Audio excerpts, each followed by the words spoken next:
Apple shares under pressure despite a strong earnings report. Earnings per share of $2.91 a share. Revenue $61.9 billion. As you see, the earnings revenue $62.9 billion on revenue on earnings of $2.91 a share. Apple stock is down better than 5% right now, as you can see. The stock is down as investors worry about that guidance. The company's decision to stop reporting unit sales for the products, seeing it as a sign of potentially slow sales growth. Joining us right now is Mahoney Asset Management CEO Ken Mahoney. Ken, it's good to see you. Great to be back again. Thank you so much for joining us. Let me just point out that it is also Jobs Friday. Yeah. So we do have the jobs number out in 2.5 hours, so we're going to be talking about that as well. But your reaction to the Apple numbers? Again, soft numbers. You know, they're really playing around and pushing the envelope when it comes to elasticity of demand. Remember that little textbook phrase?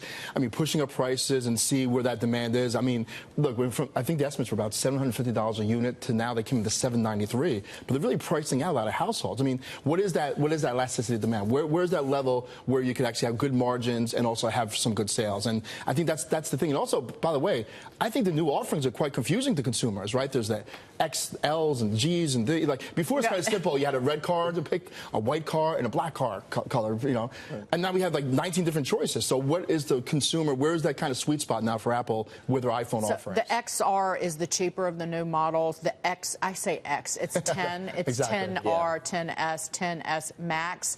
And it's actually the 10R, the XR that's gotten the really good reviews, and that's the lower price range. And so that, again, was a concern going into this report. Yeah, I think you're bringing up a great point, because what happened is they keep increasing their average selling price, but also the parts and components are going down. So their operating margins are expanding pretty significantly, and that's going to be a future headwind because we're not going to see DRAM prices go down even more. And so I think when you're talking about pricing power, that's what is going to help companies succeed next year when they can pass along that pricing power. So what are you seeing for next year and how you're going to be positioning yourself in the markets? Yeah, look, it's going to be a volatile year. We also have to deal with the headlines of the Fed raising rates at a time when, you know, that's another kind of one of those bugaboos that's going to be out there, right? So, you know, I feel like the Fed's going to keep raising rates till something breaks, and some things are breaking around us. Housing, we're seeing construction, home builders, and so forth. So I think investors have to be kind of nimble. I mean, we don't make them day traders, but kind of active when we have these swooshes down like we had in